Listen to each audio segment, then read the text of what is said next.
नमस्कार, राष्ट्रवाद में आपका स्वागत है। मैं हूं सुशांत सिन्हा। राष्ट्रवाद यानी देश से बढ़कर कुछ नहीं। और आज जब बात देश की, तो देश में एक बार फिर माहौल खराब करने की जो कोशिश हो रही है उसकी चर्चा करूंगा। पहली नवरात्रि को करौली में जो हुआ, वैसे ही दंगे की साजिश देश के 5 राज्यों के 9 शहरों में रामनवमी के दिन नजर आई। रामनवमी के दिन शोभा यात्रा पर पत्थर बरसाए गए। मध्य प्रदेश, गुजरात, बंगाल, झारखंड, ये तमाम ऐसी जगह हैं जहां से ऐसी तस्वीरें सामने आई। उधर जेएनयू में भी रामनवमी को लेकर फसाद हो गया, हंगामा हो गया। रामनवमी पर एक साथ इतने राज्यों में हिंसा, क्या ये एक महज संयोग भर है? ये प्रश्न उठने लगा। क्या देश का माहौल बिगाड़ने के लिए हिंसा का सहारा लिया जा रहा है, या फिर राजनीतिक जमीन तलाशने के लिए आने वाले चुनावों की जमीन तैयार की जा रही?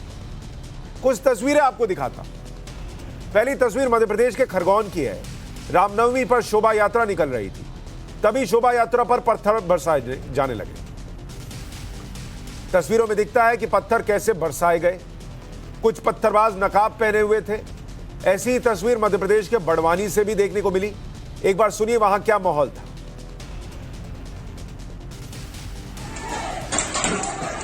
है? अरे कहाँ से करूँ गाड़ी अंदर? अभी बाहर रुको, शांति से।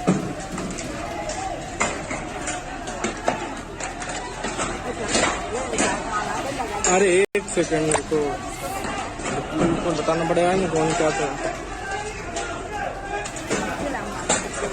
अरे एक सेकंड रुको। ये तस्वीरें पत्थरबाजी की हैं, लेकिन मध्य प्रदेश में उपद्रवियों पर शिवराज सरकार ने एक्शन भी शुरू कर दिया और उनके घरों पर बुलडोजर चला दिया। तस्वीरों में दिखता है कि कैसे बुलडोजर से घरों को तोड़ा जा रहा है। ये तस्वीरें उसी खरगोन की हैं जहां पर पत्थर चले थे, और अब जिन लोगों ने पत्थर चलाया उन पर एक्शन हो रहा है। और एक्शन ये कि उनकी दुकान, उनके घर तोड़ दो। एक बड़ा क्लियर मैसेज जाना चाहिए कि ये चीजें बर्दाश्त नहीं की जाएंगी।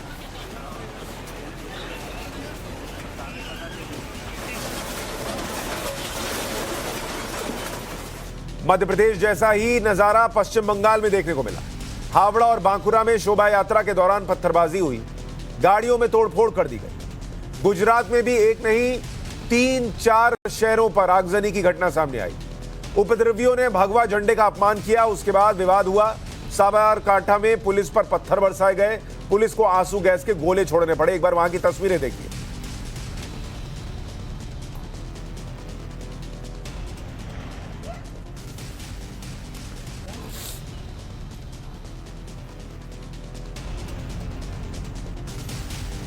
ये मौके की तस्वीर है। आग लगी हुई है, आगजनी हुई है, दुकानें पलट दी गई हैं जो रेडी लगाते थे, गाड़ियां जली हुई हैं। ये तस्वीर गुजरात की है और ये साबरकांठा की तस्वीरें देखिए। पुलिस को आंसू गैस के गोले छोड़ने पड़े।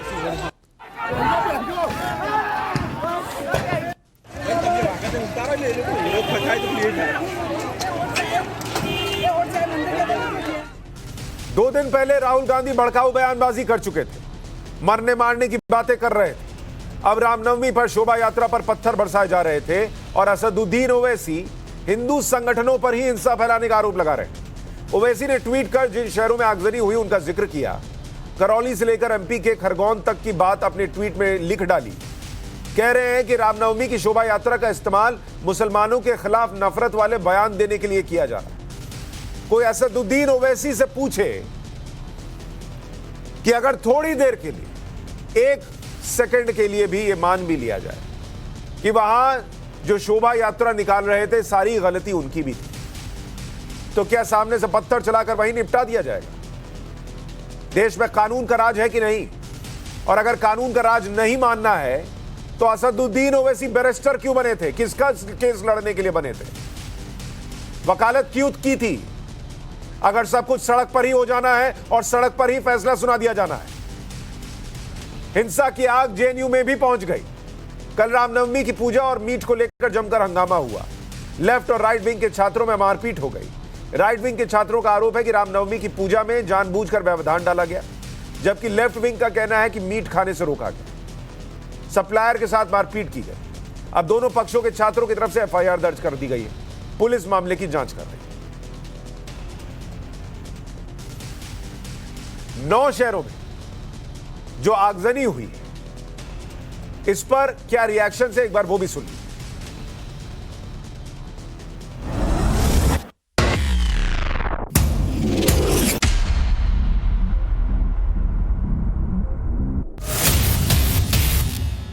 चाहेंगे कि देश में हिंदू मुस्लिम दंगा हो तो फिर रोकेगा कौन? रोकने वाला आदमी जो इतनी बड़ी कुर्सी पर बैठा है वो खुद आकर के कश्मीर फाइल को प्रमोशन देवे। जब प्रधानमंत्री खुद ऐसी फिल्म दिखाएंगे तो झगड़ा बढ़ेगा। उसी का नतीजा ये बीजेपी का काम ही ये है कि लड़ाओ और राजनीति करो, मारामारी करो, राजनीति करो, सांप्रदायिकता बढ़ाओ।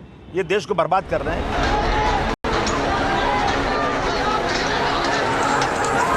कहीं हिंसा भड़काने वाली बातें कि अगर मैं होता तो मैं छोड़ता नहीं, अगर मैं होता तो मैं उसको मार देता, अगर मैं होता तो मैं दूसरे को गोली मार देता, चाकू मार देता, ये किस प्रकार की भाषा है राहुल जी?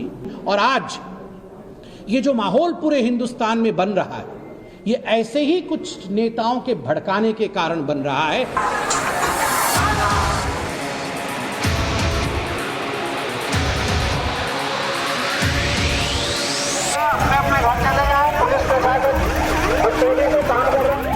जिनने पत्थर चलाए हैं, संपत्तियों को नुकसान पहुंचाया है, उनको दंडित तो किया ही जाएगा। लेकिन चाहे सार्वजनिक संपत्ति हो, चाहे निजी संपत्ति हो, जितना नुकसान हुआ उसकी वसूली भी उनसे की जाएगी।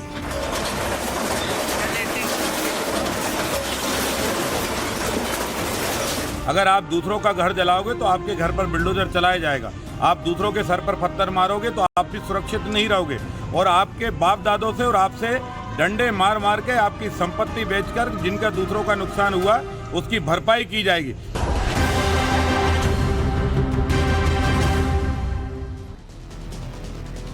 ऐसे में आज के सवाल राष्ट्रवाद में रामनवमी पर पत्थर किसके इशारे पर चले? 9 शहरों में एक साथ हिंसा, ये संयोग नहीं प्रयोग है क्या? रामनवमी पर हिंसा की स्क्रिप्ट किसने लिखी? मोदी के बढ़ते कद से परेशान तो भारत को बदनाम करेंगे क्या? इस पर चर्चा करने के लिए हमारे साथ दीप्ति रावत भारद्वाज, प्रवक्ता हैं बीजेपी की, जुड़ रही हैं। विनोद बंसल, प्रवक्ता हैं बीएचपी के, जुड़ रहे हैं। तहसीन पूनावाला, राजनीतिक विश्लेषक, हमारे साथ जुड़ रहे हैं। पवन राव अंबेडकर, प्रवक्ता हैं एआईएमआईएम के, हमारे साथ जुड़ रहे हैं। आप सभी का बहुत स्वागत है। पवन जी, असदुद्दीन ओवैसी बैरिस्टर हैं, मुझे लगा था बैरिस्टर हैं तो कम से कम कानून की बात करेंगे, लेकिन वो कहने लगे और बताने लगे कि हिंदूवादी संगठन क्या कर रहे हैं और नहीं कर रहे हैं और उसकी वजह से क्या हो गया। अगर मान लीजिए थोड़ी देर के लिए ये मान भी लें कि गलती इधर से ही थी, तो पत्थर चलेंगे या पुलिस के पास जाना चाहिए और कानून को अपने हाथ में लेना चाहिए या कानूनी लड़ाई लड़नी चाहिए? सुशांत जी, आपने जो रिपोर्ट दिखाई है उसमें आपने एक तरफा बयान दिखाए हुए हैं। पहले तो मैं बताना चाहूंगा, पहले हमें ये तय करना पड़ेगा यह देश धार्मिक देश है या संवैधानिक देश है। इस देश में लोकतंत्र का राज है या अराजकता का राज है, ये हमें आज तय करना पड़ेगा कि इस देश को हम किस दिशा में ले जाना चाहते हैं। दूसरी बात आपने जो कही है कि जिस तरह से हिंसाएं हो रही है, हिंसाओं को अगर आप पूरा विश्लेषण करेंगे तो हिंसाओं को आप पाएंगे कहाँ पर?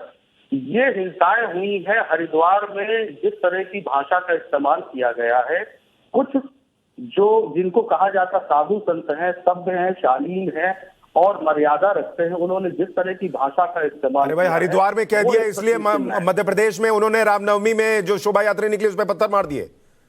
नहीं सुधांशु जी, मध्य प्रदेश में अगर एक घटना आप देख रहे हैं तो दूसरी घटना पे देखिए ना। कटनी जंक्शन पर हनुमान मंदिर के पास जो पब्लिक प्रॉपर्टी है, रेलवे की जो प्रॉपर्टी है, उसको किसने ध्वस्त करने का काम किया? अरे भाई, मैं आपसे क्या पूछ रहा हूँ?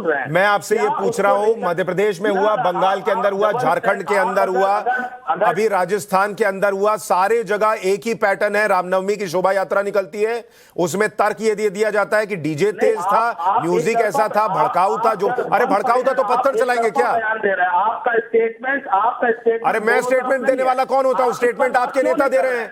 सुधांशु जी, आप इस पर सुधांशु जी बीजेपी में, मैं सुशांत हूं। आप मुझे ये बताइए कि कोई भी हो, कुछ भी हो, पत्थर क्यों चला? मुझे पहले ये समझा दीजिए। आप मुझे बताइए कि गोलियां क्यों चलाई गई? गोली आदरणीय ओवैसी साहब पर जिन लोगों ने गोलियां चलाई हैं, वो किसके कहने पर चलाई? अरे भाई, मैं आपसे यहां बात कर रहा हूं, आप ओवैसी साहब की गोली पे बात चले गए। आपसे पूछ रहा हूं, रामनवमी की यात्रा निकल रही है, पत्थर क्यों चलाए? आप कह रहे हैं ओवैसी साहब पर गोली क्यों चली? ओवैसी साहब पर गोली चली इसलिए पत्थर चले क्या? ना, आप मुझे बताइए, बिहार के मुजफ्फरनगर में किन लोगों ने मस्जिदों पर चढ़ करके भगवा झंडे फहराने का काम किया? क्या वहां पर कोई? मैं आपसे क्या पूछ रहा हूं, आप मुझसे पूछ रहे हैं। सुनिए बॉस, अगर आपको अपना शो करना है, आप अपना शो बनाए, चलाइए और उसमें मुझे बुलाइए, फिर मैं जवाब दूंगा। मैं आपसे पूछ रहा हूं, असदुद्दीन ओवैसी क्यों डिफेंड कर रहे हैं पत्थर चलाने वालों को? सिर्फ इसलिए कि वो मुसलमान है? निष्पक्ष बात करेंगे तो उस पर बात होगी, क्योंकि मध्य प्रदेश में ही पत्रकारों को जिस तरह से इनके पास मुझे लगता नहीं है कोई जवाब है सुशांत जी, इनके पास बोलने अरे भाई, आप पवन राव अंबेडकर साहब, एक मिनट दीप्ति जी, मैं आपके पास आ रहा हूं। पवन राव अंबेडकर साहब, दाहिने बाएं ऊपर नीचे सब सुना दिया आपने कि फलाना जगह हुआ इसलिए यहां हो गया और वहां हो गया। मुझे ये बताइए, असदुद्दीन ओवैसी के भाई ने कहा था 15 मिनट पुलिस हटाओ, बता देंगे कि कौन कितना पावरफुल है। क्या यहां पर जाके उनकी रैली में कोई पत्थर मारा? अभी श्रीनगर में आजादी के नारे लगे, किसी ने जाकर वहां मस्जिद के अंदर पत्थर चलाए? बेकार की बात करते हैं आप लोग। पहली लाइन में डायलॉग मारते हैं कि देश कानून से चलेगा या क्या चलेगा, और फिर नफरत फैलाना शुरू करते हैं। नहीं सुधांशु जी, डबल स्टैंडर्ड नहीं चलेगा। डबल स्टैंडर्ड आप लोगों का है, आप लोगों का डबल स्टैंडर्ड है। दिन रात मुसलमान मुसलमान मुसलमान, और आपको इसलिए रख लिया है कि आके उनको डिफेंड कीजिए। आपने कभी भी चीज कोई कमेंट नहीं किया है। दीप्ति रावत जी, ठीक है, सुन लिया, आपको सुन लिया। अब आप और इंतजार और वजह निकालिए कि क्यों पत्थर चले उसको डिफेंड करने के लिए। दीप्ति रावत जी, क्या ये आपकी वजह से हो रहा है? जो बातें घूम फिर कर आ रही है कि बीजेपी कम्युनलाइज कर रही है, बीजेपी ये सब करा रही है।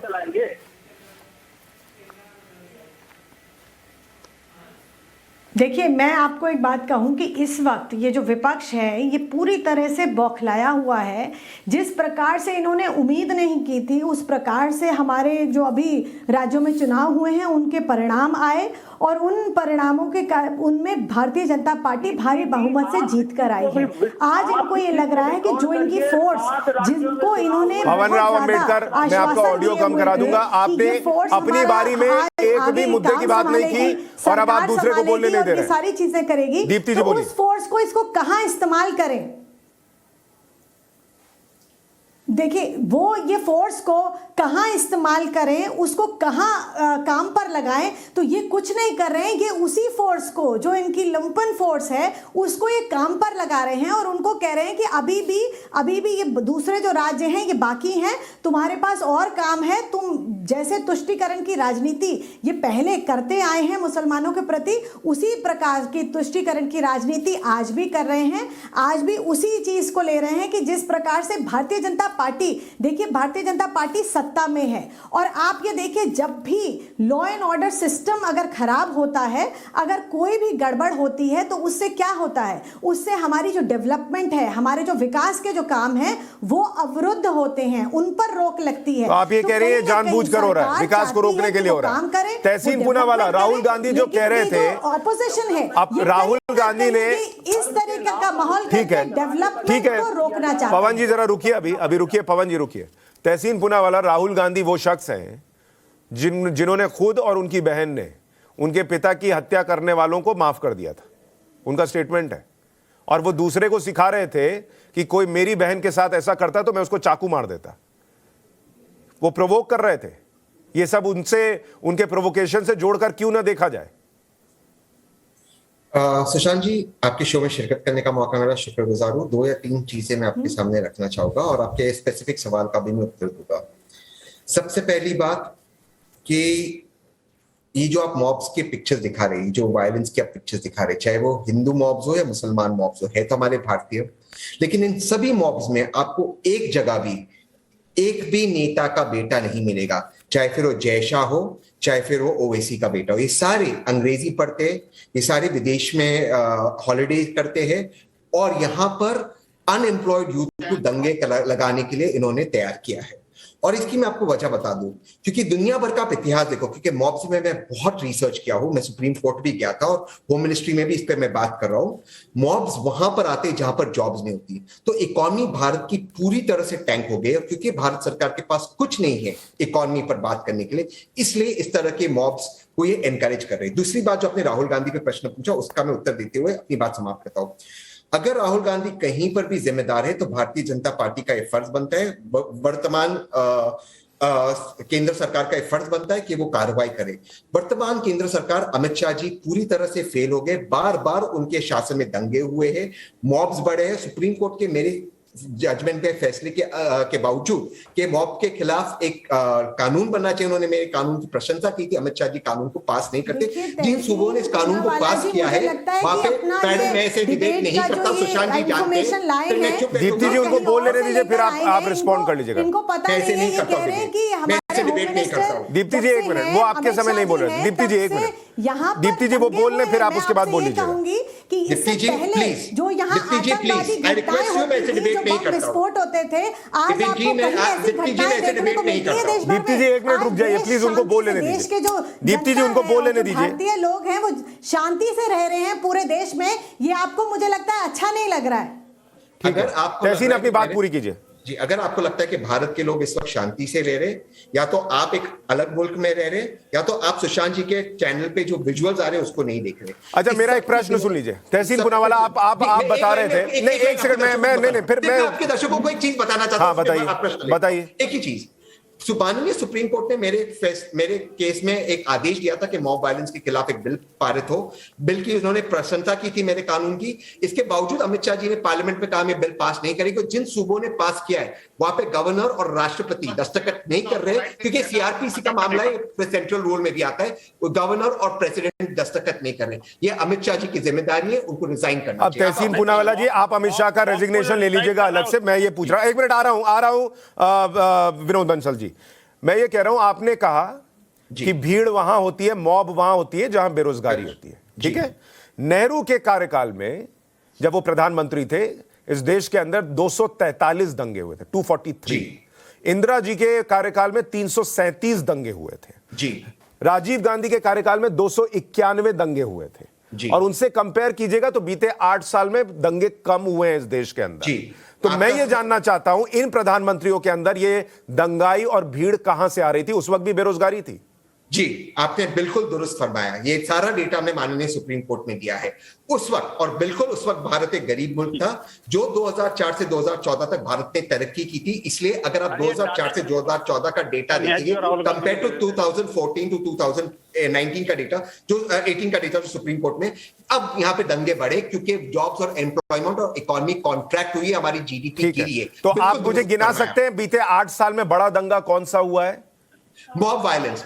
और मॉब वायलेंस का कैटेगरी मॉब वायलेंस, मुजफ्फरनगर का दंगा तो 2013 में हुआ था। ऐसे नहीं होगा डिप्टी जी, मैं सुशांत जी का जवाब दूंगा। ठीक है, ऐसे नहीं होगा। ठीक है, एक मिनट मैं आ रहा हूं, इस पर आ रहा हूं। एक मिनट दीप्ति जी मैं आ रहा हूं। दीप्ति जी सब अपनी अपनी बारी में बोलेंगे तो फिर बात निकलकर दूर तक जाएगी। देश में ठीक है दीप्ति जी, मैं माफी के साथ रोक रहा हूं आपको। तहसीन आपको भी थोड़ा रोक रहा हूं। विनोद बंसल आपको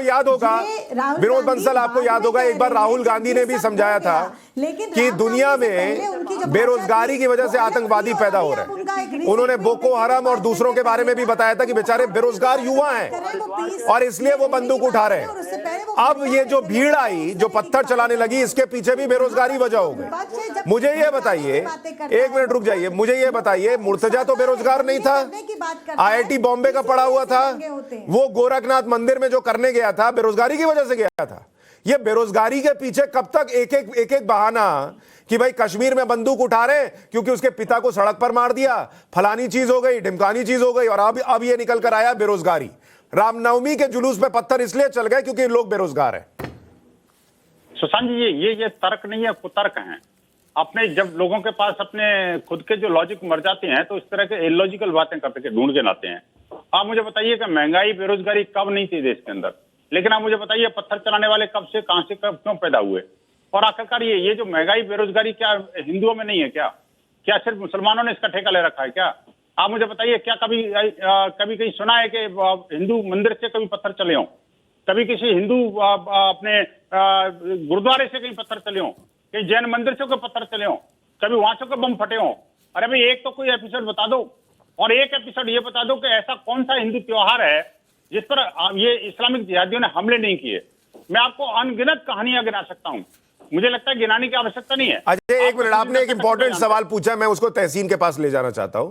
तहसीन पुनावाला, आपके बेरोजगारी के प्रश्न पर उन्होंने एक बड़ा वाजिब सवाल पूछा है।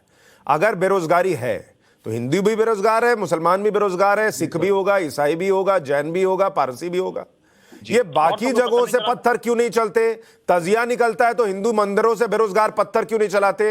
ये रामनवमी पर ही पत्थर चलाने वाले बेरोजगार कहां से आते हैं और क्यों आते हैं?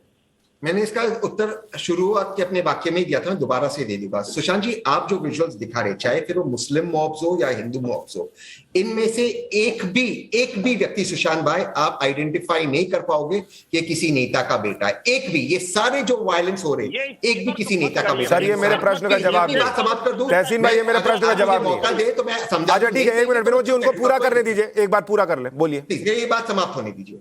ये सारे के सारे बेरोजगार हिंदू और मुसलमानों में। दीप्ति जी, मैं आ रहा हूं, एक बार वो कंप्लीट कर ले, मैं आ रहा हूं। दीप्ति जी आ रहा हूं, दीप्ति जी आ रहा हूं। तहसीन बोलिए, ऑडियो कम कीजिए, तहसीन का ऊपर कीजिए। Thank you. मैं बहुत संक्षिप्त है, ये सारे के सारे, चाहे हमारे हिंदू बच्चे, मुसलमान बच्चे, बेरोजगार, अनएम्प्लॉयड भारतीय बच्चे। दूसरी बात, सुशांत जी, आप और आपके व्यूअर्स इर्द गिर्द देख लीजिए, जो भी पैसे वाला भारतीय होगा, जिसका पैमाना मैं कहता हूं, जिसके पास $5 मिलियन के अधिक एसेट्स हो गए, यानी पैसे वाला भारतीय, वो सारे भारतीय अपना बेस अब्रॉड में एक बेस इस वक्त बना रहे। सारे भारतीय, आप अपने इर्द गिर्द देख लीजिए, बाकी देख लीजिए, कोई भी भारतीय जिसके पास $5 मिलियन से ज्यादा है, वो इस वक्त दूसरा बेस दूसरे मुल्क में बना रहा है। क्यों इस मुल्क को छोड़ के दूसरे मुल्क में बेस बना रहा है? क्योंकि इस मुल्क रिवर्स गियर में जा रहा है। और सोचिए, प्रधानमंत्री जी, अब मैंने आपको सुन लिया, तहसीन पूनावाला, मैंने आपको सुन लिया। मैं आपको बताता हूं, एक मिनट विनोद जी, आ रहा हूं, आपके पास आ रहा हूं। मैं आपको बताता हूं, एक तो सारे लोग विदेश में बेस बना रहे हैं, ये मैं नहीं मानता, लेकिन कुछ लोग जाना चाहते हैं। क्यों? वो विपक्ष की नेगेटिव पॉलिटिक्स से परेशान है बॉस। ठीक है कि आप लोग हर बात में मोदी मोदी मोदी के चक्कर में जो देश में कर रहे हैं, चाहे वो शाहीन बाग हो, चाहे वो कृषि कानून को लेकर विरोध हो, ये सारी चीजें लोगों को चुभने लगी हैं। और मेरा प्रश्न आपसे ये था सर, कि बेरोजगार हिंदू भी है, सिख भी है, ईसाई भी है, पारसी भी है, जैन भी है, तो जो बेरोजगार मस्जिद के पास बैठा है वही पत्थर क्यों चला रहा है? ये विनोद बंसल जी पूछ रहे थे। आपने मंदिर से पत्थर चलते कितनी बार देखे? गुरुद्वारों से कितनी बार देखे? आपने चर्च से कितनी बार देखे? ईमानदारी से बताइए। दोनों जगह से वायलेंस हो रहा है सुशांत जी। मंदिर ना, आप सर डिफेंड मत कीजिए, गलत को डिफेंड मत कीजिए। मैं किसी के खिलाफ नहीं हूं, लेकिन उनके मन में जहर भरा जा रहा है, गलत को डिफेंड कीजिएगा सर, वो जहर बढ़ जाएगा। सुशांत जी, अगर आपका ये तर्क है कि वायलेंस सिर्फ मुसलमान करे, तो मैं आपसे इत्तेफाक नहीं, मैं ये नहीं कह रहा वायलेंस सिर्फ मुसलमान कर रहे हैं। मैंने खुद कहा, हरिद्वार में जिन लोगों ने बयान दिए उनको जेल में डालिए, लेकिन मैं ये चाहता हूं तहसीन पूनावाला, कि अगर मस्जिद के पास पत्थर इकट्ठा होते हैं और वहां अगर पत्थर चलते हैं तो उसको भी कंडेम करें हम। बिल्कुल, उसमें तराजू लेके ना ढूंढे। यही कह रहा हूं सुशांत भाई, मैं यही कह रहा हूं आपसे, बिल्कुल सही कह रहे। ये जितने भी है, चाहे ओवैसी के बच्चे हो या अमित शाह जी के बच्चे, ये नहीं करते, ये अपने अपने बेस। अरे भाई, सोनिया गांधी का बच्चा भी तो नहीं कर रहा ना सर, वो दूसरे को सिखा रहा चाकू मारना। मैं रहता तो चाकू मार देता। राजीव गांधी के हत्यारे को क्यों माफ किया? मारते जाके चाकू। बताइए तहसीन पूनावाला, राजीव गांधी के हत्यारे को क्यों माफ किया? राहुल गांधी ने चाकू क्यों नहीं मारा? कानून का निजाम है इस मुल्क में, क्या तो दूसरे को, उस दलित के घर जाकर क्यों सिखा रहे थे कि मेरी बहन के साथ करते तो मैं चाकू मार देता? वहां कानून समझ में नहीं आ रहा था राहुल गांधी को। राहुल गांधी ने किसी को वायलेंस नहीं सिखाया। अरे उनका स्टेटमेंट है सर, मैं अभी चलवा दूंगा, कि मैंने बोला, मैं हिचकिचाया, मैं बोला कि मैं आत्महत्या करने के पहले जाके चाकू मार देता। उनका स्टेटमेंट है सर। और उसके बाद क्या कहा उन्होंने? क्या कहा? उसके बाद उन्होंने कहा कि दलित ने मेरी राय नहीं मानी, उसके दिमाग में जो भी भरा हो। लेकिन मैं तहसीन पूनावाला किसी को जाकर यह सिखाऊंगा कि जाके चाकू मार दो? कानून में विश्वास होना चाहिए, उन्होंने कहा। उन्होंने अंबेडकर के संविधान के बारे में कहा, वो संविधान जिसका धज्जिया आज भारतीय जनता पार्टी। विनोद बंसल जी, राहुल गांधी अपने पिता के हत्यारों को माफ करते हैं, उनको चाकू नहीं मारते, लेकिन दलित के घर जाकर सिखाते हैं चाकू मार देता अगर मेरे साथ ऐसा होता तो। फीलिंग्स आई, लेकिन मैं संविधान, क्या वो नफरत जो है वो आज सड़क पर दिख रही है इस हिंसा में? विनोद बंसल जी, बाबा साहेब अम्बेडकर का संविधान, बाबा साहेब अम्बेडकर का संविधान जिसको रिप्लेस करना चाहते हैं, ये जिहादियों को पत्थर दे रहे हैं। और जिस तरह से आज आपकी पूरी डिबेट को एक कांग्रेस की हाईजैक करने की कोशिश कर रहा है। तहसीन भाई उनको बोलने दीजिए, तहसीन भाई उनको बोलने दीजिए। सुशांत जी, तहसीन भाई प्लीज। सुशांत जी, देखिए दूसरों को उपदेश देने वाले थे, और ये तहसीन जी ये कांग्रेस की तरह बर्ताव कर रहे हैं। ये डिबेट को भी हाईजैक करने की कोशिश नहीं, आप बोलिए, वो नहीं बोल रहे, वो अक्सर नहीं बोलते हैं किसी के बीच में। आप बोलिए अक्सर, लेकिन आप देखिए ना, पिछले 20 मिनट में आपने कितनी बार कई क्वेश्चन पूछे, किसी एक क्वेश्चन का जवाब मिला? नहीं मिला। कारण क्या है कि ये जो सोनिया प्रायोजित आतंकवाद है, मैं तो ये कहूंगा इसको, और ये इन्होंने आतंकवादियों की गैंग खड़ी कर रखी है। और ये जिस तरह से विदेश से आकर के और भारत की आत्मा को झकझोरने की कोशिश कर रहे हैं, और जिस तरह से जो है ये जिहादियों को समर्थन दे रहे हैं। करौली के अंदर क्या हुआ, ये सोनिया जी की अगर पॉलिसी ना होती तो क्या मजाल है अपनी अशोक गहलोत जी की सरकार को कि भी आखिरकार नहीं। लेकिन विनोद बंसल जी आरोप ये भी लग रहा है कि वीएचपी के लोगों ने हंगामा कराया, वहां वीएचपी के लोगों ने जानबूझकर इंसाइट किया, ये भी आरोप है। नहीं, कोई एक तो केस बताओ ना। वीएचपी के कार्यकर्ता डिसिप्लिन कार्यकर्ता है, हम अपने धर्म की रक्षा के लिए लगे हुए हैं, हम किसी के ऊपर हमला नहीं करते। हमें अगर आवश्यकता पड़ती है हमारे ऊपर कोई हमला करता है तो हम पुलिस प्रशासन शासन की मदद लेते हैं, हम अनावश्यक रूप से किसी पर हमला नहीं करते। पवन राव जी कुछ जोड़ रहे हैं, एक मिनट विनोद बंसल जी, पवन राव पूछ रहे, पवन राव बोलिए। बंसल जी, जंतर मंतर पर नारे कौन लगा रहा था? राम राम चिल्लाएंगे, मुल्ले काटे जाएंगे, कौन नारे लगा रहा था? विश्व परिषद का कोई कार्यकर्ता नहीं करेंगे, विश्व हिंदू परिषद का एक भी कार्यकर्ता नहीं था। मुझे बताइए क्या इस देश में इस तरह आप मुझे बताइए क्या एक कोई कार्यकर्ता विश्व हिंदू परिषद का बता सकते हैं? मैं चैलेंज के साथ हम आपकी तरह जिहादियों को नहीं है, ये करके 15 मिनट के लिए पुलिस हटा लो और देख लो। ठीक है, एक मिनट मैं दीप्ति जी को ला रहा हूं डिबेट में। दीप्ति जी मुझे ये बताइए, एक आरोप जो लग रहा है वो ये कि चाहे हरिद्वार हो, दूसरी जगह हो, उधर से कुछ ऐसे बयान आते हैं, भड़काऊ बयान आते हैं जिसकी वजह से अंदर गुस्सा भर गया है। सीतापुर में जिस महंत ने जो गंदी भाषा का इस्तेमाल, अरे भाई उस पर कार्रवाई हो गई ना, किसी ने पत्थर थोड़े ही चला दिए। आप लोग क्या बात करते हैं, कभी कंपैरिजन सोच के करते हैं? कंपैरिजन तो सोचिए, क्या कंपैरिजन कर रहे हैं? सीतापुर में कौन महंत क्या है कोई जानता नहीं, उस एक आदमी को लेकर ढिंडोरा पीट रहे हैं। पूनावाला जी बात कर और ओवैसी क्या कर रहे हैं, उनका भाई क्या कर रहा है, उसको तो दुनिया जानती है। जो भी हिंदू नेता हैं उनकी कहीं ना कहीं बाहर बच्चे पढ़ रहे हैं या बाहर उनकी प्रॉपर्टी है, तो मैं उस बात का एक बार जरूर एक चीज कहना चाहूंगी कि महबूबा मुफ्ती के कितने परिवार बाहर रहे हैं और उनके परिवार के सारे लोग बाहर रहते हैं, बाहर से ही पढ़े हैं।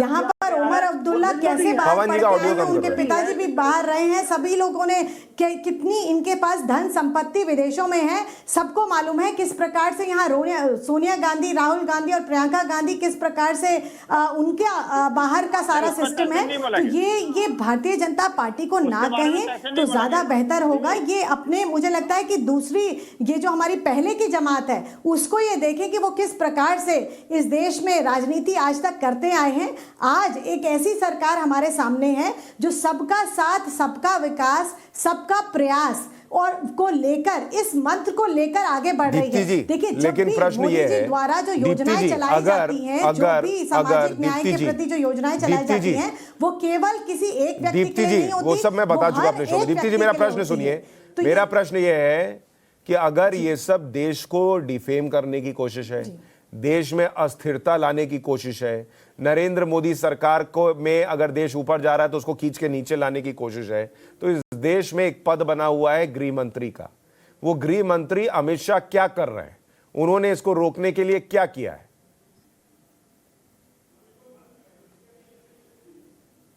देखिए, मैं आपको एक चीज़ बताती हूँ, इन लोगों ने बहुत कोशिश करी कि ये किसान आंदोलन में भी इस तरह का माहौल पैदा करें, वहाँ पे भी कुछ एंटी नेशनलिस्ट लोगों को और ऐसे लोगों को जो मैं जिनको कहूँगी कि आतंकवादी किस्म के जो लोग हैं, उनको वो घुसाएं उनके बीच में, किसानों के बीच में घुसाकर उनको उन्हीं का एक पूरा एक उसको एक आयाम उसको बना दे और गृह मंत्री जी ने क्या उसको डिस्टर्ब करने की कोशिश करी, उस आंदोलन को एक अलग मोड़ देने की कोशिश करी, अल्पसंख्यकों को अलग मोड़ देने का इन्होंने कोशिश किया। लेकिन ये सारी चीजें जो इन्होंने प्लान किया था वो उत्तर प्रदेश में नहीं चला। वो दूसरे जहां जहां चुनाव थे, उत्तराखंड में चुनाव थे, बाकी जगह चुनाव थे, वहां पर नहीं इनका चला। तो इनको कहीं ना कहीं ये बौखलाहट है कि आज जो ये फोर्स थी, जो इनकी लुम्पन फोर्स है, जिसको इन्होंने कहा था कि अपना टाइम आएगा, ऐसा करके जिनको रोका हुआ था। मेरा प्रश्न सुन लीजिए, आप अनवरत बोलती जाएंगी, कोई फायदा नहीं। मेरा प्रश्न आपसे ये है कि आप चुनाव जीत गए, ठीक है, लेकिन जिसका घर जल गया, जिसका कोई अपना मर गया, जो अब कभी जिंदगी में लौट के नहीं आएगा, उसको रोकने के लिए इस देश के गृह मंत्री ने क्या किया? मेरा प्रश्न आपसे ये था। आपका चुनाव जीतना इस देश का एजेंडा नहीं है ना, वो आपका एजेंडा हो सकता है। उसके अलावा आपने उस चुनाव जीतने के अलावा ऐसा क्या किया कि कोई और ना मरे? आपने बंगाल में क्या किया, मुझे यह बताइए। गृह मंत्री ने क्या किया? गृह मंत्री सदन में खड़े होकर हंस रहे थे और कह रहे थे कि संजय सिंह अगर आप बंगाल गए होते तो मरा गए होते। उन्होंने ये नहीं बताया कि वहां उन्होंने बंगाल में ऐसा क्या किया कि कोई सांसद न मराए और कोई आम आदमी ना मर जाए। क्या किया इस देश के गृह मंत्री ने, बताइए मुझे। आप देखिए कि जिस प्रकार से गृह मंत्री जी ने, हम 370 की बात करते हैं, आज हम कश्मीरी पंडित जिनको वहाँ से मारकर प्रताड़ित कर कर उनको वहाँ से भेजा गया और वो अपने ही देश में शरणार्थी बने, आज उनको अपने ही देश में सम्मान दिलाने की अगर थोड़ी सी बात की है तो वो भी इनिशिएटिव जो है वो गृह तो बंगाल में जो लोग मर रहे हैं वो इस बात पे खुशी खुशी मर जाएं कि कश्मीर में कुछ ठीक होने की कोशिश हो रही है। से हिंसक नहीं, बिल्कुल नहीं। बंगाल में आप देखिए, हम लगातार किस प्रकार से वहाँ ममता बनर्जी की सरकार हमारे अपने लोगों के साथ भी और बाकी लोगों के साथ इस तरीके का दुर्व्यवहार कर रही है। इस तरीके से टीएमसी के कार्यकर्ता बहुत ही हिंसक तो क्या कर रहे हैं गृह मंत्री, यही तो पूछ रहा हूँ। उस पर विनोद बंसल जी मुझे ये बताइए कि अगर ये हो रहा है और साजिशन भी हो रहा है विनोद बंसल जी, तो क्या सरकार वो कर रही है इसको रोकने के लिए जो किया जाना चाहिए?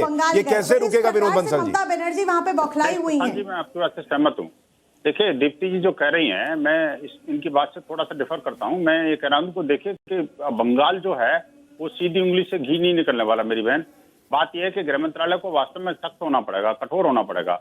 वहाँ के राज्यपाल की जो मुख्यमंत्री नहीं सुनता, राज्यपाल कितनी बार जो बाइक लेकर के बेचारे अपनी जान हथेली पे लेकर के बिना सिक्योरिटी के और ऐसे पीड़ित परिवारों के साथ मिलने जब जाते हैं और वो जो मुख्यमंत्री तालियां बजाती हैं।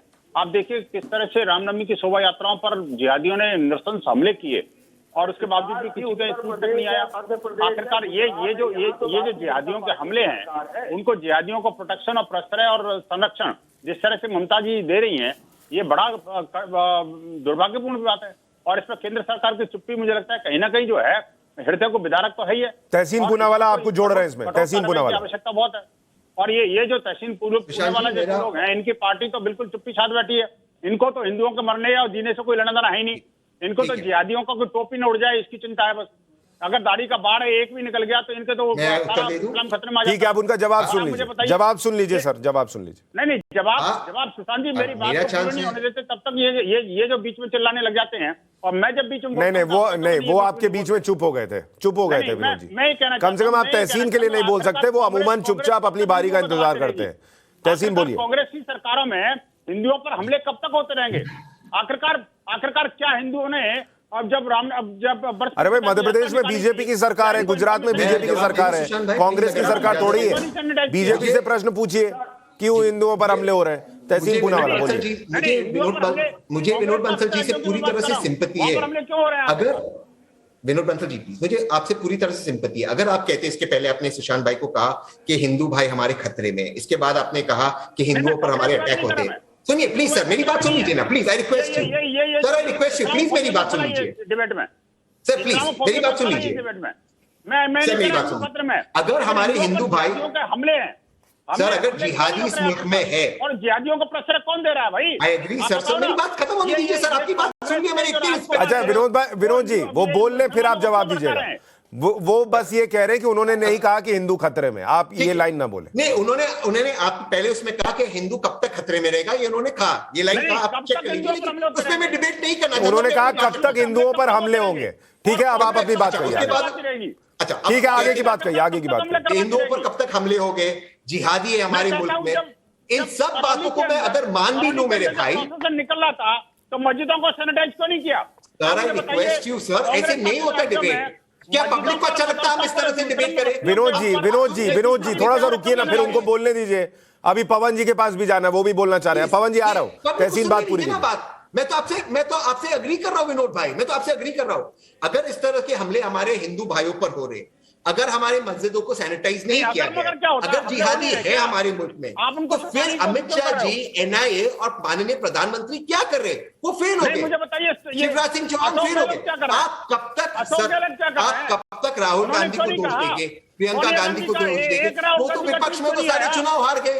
आज तो इस मुल्क का सबसे, इस देश का सबसे ताकतवर प्रधानमंत्री नरेंद्र मोदी। मैं आपसे एक सवाल पूछना चाहता हूँ विनोद भाई, बड़े अदब से मैं आपसे बात कर रहा हूँ, आप अगर बीच में बोलेंगे दर्शकों को नहीं आएगा, क्या आपकी बात सुनाई देगी ना मेरी बात? एक मिनट, दोनों रुक जाइए, एक मिनट रुक जाइए। तहसीन पूनावाला, एक लाइन कहना चाहता हूँ, एक मिनट रुक जाइए। आपका एक लाइन थोड़ा लंबा होता है, मेरा प्रश्न सुनिए, अभी पवन जी के पास जाना है। आपने कहा, एक मिनट रुकिए विनोद जी, रुकिए प्लीज। तहसीन पूनावाला, आपने कहा कि अगर जो कह रहे हैं विनोद बंसल जी वो सही है तो केंद्र सरकार क्या कर रही है। इसका एक हिस्सा मैंने पूछा था अभी दीप्ति जी से, लेकिन दूसरा हिस्सा ये है कि मध्य प्रदेश में ये हुआ और उसके बाद तस्वीर आई कि जिन लोगों ने हिंसा की उनकी दुकान और उनके घर तोड़ दिए गए। राजस्थान में ऐसा ही हुआ था। आज तक क्या हुआ है राजस्थान में, जरा बताइए। राजस्थान के अंदर इन्वेस्टिगेशन एसआईटी कर रही है, इन्वेस्टिगेशन और सर राजस्थान के अंदर जितने भी जो भी दोषी पाया जाएगा उनको कड़ी से कड़ी दोषी पाया जाएगा। यहाँ एक्शन हो गया, 24 घंटे के अंदर एक्शन हो गया।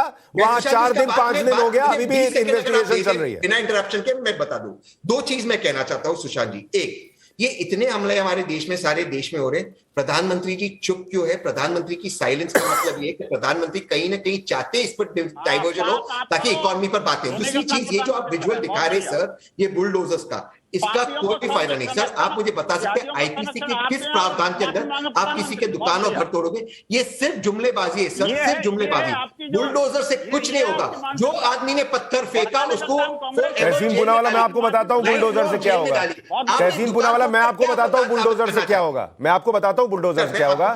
उत्तर प्रदेश में यही बुलडोजर चल चल कर ये हाल हो गया कि वहां रामनवमी में किसी की हिम्मत नहीं हुई पत्थर चलाने। ये गलत है, ये बुलडोजर से हुआ। नहीं सर, गलत तो पहले पत्थर चलाना है सर, पत्थर चलाना रुकवा दीजिए। पवन राव जी बोलिए, पवन राव बोलिए। आईपीसी और सीआरपीसी के किस धारा? अरे भाई चलाने वाले से पूछिए ना, उसने संविधान के कौन से आर्टिकल को देखकर पत्थर चलाए। एग्जैक्टली, ये सिर्फ जुमलेबाजी है। 4 दुकान तोड़ दिए, 4 घर तोड़ दिए, इससे समाप्त नहीं होगा। राजस्थान में देखूंगा सर क्या होगा। मतलूब जो है वो वहीं पुलिस के सामने खड़ा होकर फोन पर बात करता रहा। पुलिस कुछ नहीं कर रही थी राजस्थान की, हमने विजुअल चलाए। उससे क्या होगा पहले ये बताइएगा। पवन जी बोलिए, पवन जी बोलिए। सुशांत जी, पहले तो मैं कहना चाहूंगा बंसल साहब जिन शब्दों का इस्तेमाल कर रहे हैं मुझे लगता है कि वो सही नहीं। इस्लामिक जिहादी बार बार शब्दों का इस्तेमाल कर रहे हैं। मैं इनसे पूछना चाह रहा हूँ कि गुजरात में, ऊना में जानवरों को लेकर के किन लोगों ने हमला किया। अभी राजस्थान में दीपेंद्र मेघवाल को इसको कहते हैं जिस तरह से नृशंस हत्या की गई है, क्या किसी इस्लामिक पर्सन ने की है? किसने किया है? आप इसका पहचान करेंगे ना। इस देश की जो धार्मिक व्यवस्था है उस पर अगर आप चर्चा करना चाहते हैं तो मैं खुले तौर पर करूंगा। आप इस देश में धर्म के नाम पर, अरे कम से कम धर्म के नाम पर जिस तरह से नफरत फैलाने का काम कर रहे हैं वो सही नहीं है। ये देश भारतीय संविधान के अनुसार चलता है। इस देश में राजतंत्र जो आप लाना चाहते हैं वो उचित नहीं है। इस देश में, एक मिनट विनोद जी, ऐसे हल्ला करके कोई फायदा नहीं। विनोद जी मैं रिक्वेस्ट कर रहा हूँ, आपको मौका दे रहा हूँ मैं, आप रिस्पॉन्ड कीजिएगा। कर रहे हैं वो उचित नहीं है। पवन राव जी, आपने कहा धर्म के नाम पर उन्माद फैलाया जा रहा है, इससे आपको आपत्ति है। एक व्यक्ति था, उसने एक भीड़ के सामने खड़े होकर कहा 15 मिनट के लिए पुलिस हटा लो, हम बता देंगे हम क्या चीज है। ये धर्म के नाम पर था या नहीं था? अरे भाई ये धर्म के नाम पर था या नहीं था, मैं आपसे पूछ रहा हूँ। अरे भाई मैं आपसे पूछ रहा हूँ, वो आदमी धर्म के नाम पर उन्माद फैला रहा था या नहीं फैला रहा था? आप ऐसे नामों को क्यों भूल जाते हैं जिन्होंने गलत शब्दों का इस्तेमाल किया है? अरे भाई मैं आपको याद दिला रहा हूँ, आप चूंकि आप भूल जाते हैं। ओवैसी साहब ने खड़े होकर कहा था उत्तर प्रदेश चुनाव के अंदर कि मोदी जी चले जाएंगे संन्यास लेकर और योगी जी चले जाएंगे मठ के अंदर, तब तुमको कौन देखेगा। ये धर्म के नाम पर उन्माद फैलाना नहीं था? नहीं है, निश्चित तौर पर लोकतंत्र में कोई स्थान नहीं है। लोकतंत्र में स्थान नहीं है तो छोड़िए, एआईएमआईएम से इस्तीफा मारिए, बाहर आ जाइए। एआईएमआईएम के प्रवक्ता बने हुए हैं आप, उनको डिफेंड कर रहे हैं, तो लोकतंत्र में जगह नहीं है तो पूछिए ओवैसी साहब से फोन करके कि क्यों बोले, पूछिए। अब नहीं, आप सिर्फ एक बयान को ले रहे हैं, पूरी आप कमेंट्री को आप सुनिए, पूरे स्टेटमेंट को आप सुनिए। अरे बॉस, आपकी पूरी पार्टी आपने बना ली है, ऑल इंडिया मजलिस इत्तेहादुल मुसलमीन, पार्टी में ही मुसलमीन घुसा रखा है और आप दुनिया को धर्म सिखा रहे हैं। मुझे ना समझाइए आप इस शब्द का शब्द के बारे में कह करके इलेक्शन कमीशन ऑफ इंडिया की, अरे इलेक्शन कमीशन ऑफ इंडिया को छोड़िए ना भाई, इलेक्शन कमीशन ऑफ इंडिया ने भी बीजेपी को बैन नहीं लगाया है ना, कांग्रेस को बैन नहीं लगाया है ना। आप इकलौती पार्टी है उनके सामने खड़े होकर मुसलमान लगा रखा है, बॉडी है, मुसलमान लगा रखा है। हटाइए मुसलमान, अगर इतना धर्म से दिक्कत है। आप करें धर्म तो कुछ नहीं, आप करें मुसलमान तो कुछ नहीं, दूसरा कर रहा है। अगर हिंदू की बात तो वो धार्मिक हो गया, वो कम्युनल हो गया। नहीं, कम्युनल नहीं है। आप जो कह रहे हैं इस शब्द से आपको क्या आपत्ति? नहीं, मुझे कोई आपत्ति नहीं है, मुझे आपके ढोंग से आपत्ति है। मुझे शब्द से कोई आपत्ति नहीं, आपके ढोंग से आपत्ति है कि जब सिर्फ मुसलमान की बात करते हैं तो दूसरों को ज्ञान मत दीजिए। अधिकार की बात कर रहे हैं, हम अधिकार की बात कर रहे हैं, क्यों नहीं कर रहे हैं? अधिकार की बात कर रहे हैं। मुसलमान हटाइए, हिंदू लगा दीजिए वहां, ऑल इंडिया मजलिस इत्यादुल हिंदू। इसका मतलब आपको आपत्ति है तो आप जो है इलेक्शन कमीशन ऑफ इंडिया की जो गाइडलाइन, अरे इलेक्शन कमीशन ऑफ इंडिया बैठ के थोड़ी आपकी तरह ज्ञान दे रहा है कि हम धर्म के नाम पर उन्माद नहीं चाहते। रजिस्टर्ड है बॉडी, क्या आप बैठ के ढोंग कर रहे हैं। पार्टी है शिवसेना, और आप जैसे 4 हिंदुओं को रख लिया उन्होंने दिखाने के लिए कि हमारे यहाँ मुसलमान की खाली बात नहीं हो रही। को, अकाली दल को, इन सभी दलों को आप, दीप्ति जी मुझे ये बताइए, ये सब रुकेगा कैसे?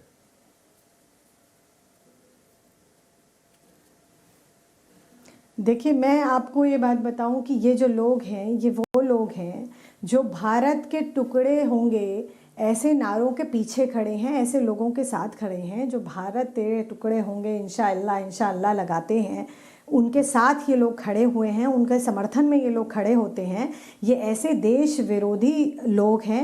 ये हमेशा आप इन्हें देखेंगे कि जिस तरीके से इनका जो विश्वास है वो दंगे में विश्वास है, वो पत्थरबाजी में विश्वास है, लेकिन भारतीय जनता पार्टी गंगा में विश्वास करती है, ये लोग दंगे में विश्वास करते हैं। तो ये एक फर्क है हम में और इनमें।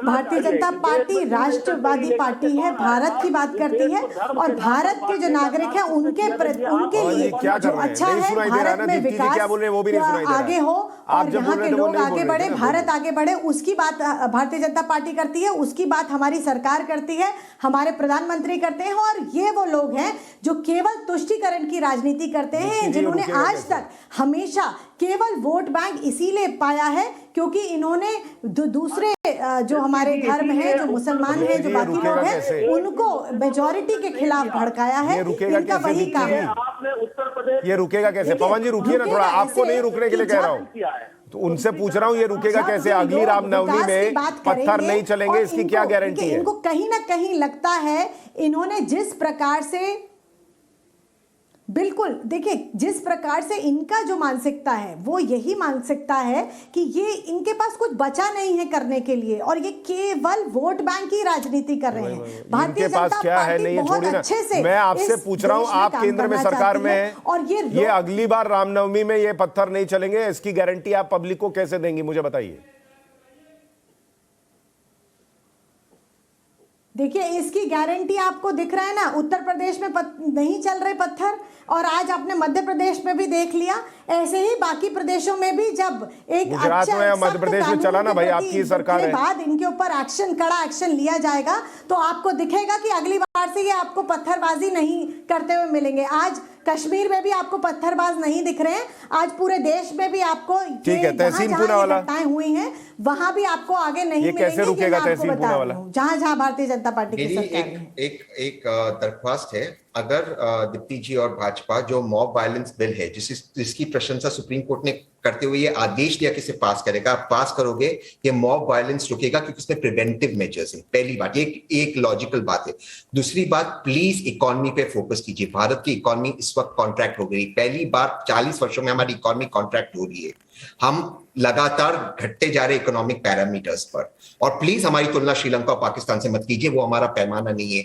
जो 2004 से 2010 पे हमारा 10% जीडीपी ग्रोथ था ओल्ड फॉर्मूला से, आपकी सरकार के ओल्ड फॉर्मूला से, उस पर हमें दोबारा आना है। आज हमारी इकोनॉमी कॉन्ट्रैक्ट हो रही है, 27% कॉन्ट्रैक्ट होने के बाद 8% ग्रो, इसका मतलब फिर भी कॉन्ट्रैक्ट हुई इकोनॉमी। इसकी वजह से बेरोजगारी, हमारे यूथ को जॉब्स चाहिए। इन चीजों को छोड़िए, इन विवादों को इतना बता दीजिए, मैं श्रीलंका से और पाकिस्तान से नहीं करता, बिल्कुल मैं नहीं कर रहा हूं। मैं पूछ रहा हूं, ब्रिटेन और अमेरिका में भी नौकरियां गई हैं, वहां तो कोई पत्थर नहीं चला रहा, वहां के बेरोजगार क्यों नहीं चलाते? क्योंकि अमेरिका ने हाल ही में जो बाइडेन ने मॉब वायलेंस बिल पास किया, उसके पहले हाउसेज ने पास किया है, और ब्रिटेन में भी है। और मॉब वायलेंस को बहुत गंभीरता से लेना चाहिए, क्योंकि मॉब वायलेंस हमारे मुल्क में बढ़ता जा रहा है। और एक बहुत हमारे लिए ये एक दुखद बात है कि यंग बच्चे इसमें गिर रहे, चाहे वो हिंदू बच्चे हो या मुसलमान बच्चे, और ये नेताओं के बच्चे नहीं, गरीब बच्चे हैं। एक तरीका ये भी हो सकता है कि थोड़ा किसकी छत पर पत्थर वत्थर है वो हटवा लें। बिल्कुल, और उनको जेल में डालना चाहिए। उनके साथ कोई भी बिल्कुल उनके साथ कोई भी दिशा में जिनको चलना चाहिए, उनको गलत दिशा में, विनोद बंसल जी, आपके हिसाब से क्या किया जाए? तरीके से चलाने का, गलत दिशा दिखाने का काम कौन कर रहा है? विनोद बंसल जी, आपके हिसाब से क्या उपाय है इसको रोकने का? मोदी जी एक्ट क्यों नहीं कर रहे? तो मोदी जी को काम करना चाहिए। सुशांत जी, मैं बोलूं? हाँ, छोटे में जवाब दीजिएगा सर, विनोद बंसल जी। संक्षेप में मेरा कहना यह है कि देखिए, मस्जिद, मदरसे और इस्लामिक बाहुल्य क्षेत्र में सीसीटीवी कैमरे लगाए जाएं और पुलिस उसका कंट्रोल करे। जब भी कोई हिंदुओं का प्रोसेसर निकलता है उस समय कम से कम जो है स्पेशल एहतियात बरती जाए इन जगहों पर। तीसरी बात ये कि ऐसे अपराधियों के विरुद्ध जो संगठित क्षेत्र से सुनियोजित तरीके से आक्रमण कर रहे हैं, उनके ऊपर रासुका लगा करके उनको। ठीक है पवन जी, छोटे में आप बताइए क्या करें, रुक जाएगा ये छोटे में? सुशांत जी, निश्चित तौर से ये देश लोकतांत्रिक देश है। आदरणीय प्रधानमंत्री जी को और आदरणीय गृह मंत्री जी को जो है एक बेहतर डिसीजन लेना पड़ेगा। इस देश को लोकतांत्रिक जो ढांचा बना हुआ है उसको सुंदर बनाने के लिए अगर वो चाहे तो निश्चित तौर से इस तरह की घटनाओं को रोका जा सकता है। मेरा निवेदन होगा कि ऐसे कानून बनाए जिससे इस तरह की घटनाएं ना हो, ताकि इस देश में जो है सभी नागरिकों को जो है बेहतर जीवन मिल सके। बहुत शुक्रिया आप सभी का इस चर्चा में जुड़ने के लिए। उम्मीद यही है कि लोग जो देख रहे हैं वो समझेंगे भी, और ये बात आप अपने आप में भी चर्चा में लाएंगे कि क्या ये जो हो रहा है ये उचित है या नहीं है, गलती किसकी है, इस पर चर्चा जरूर होनी चाहिए।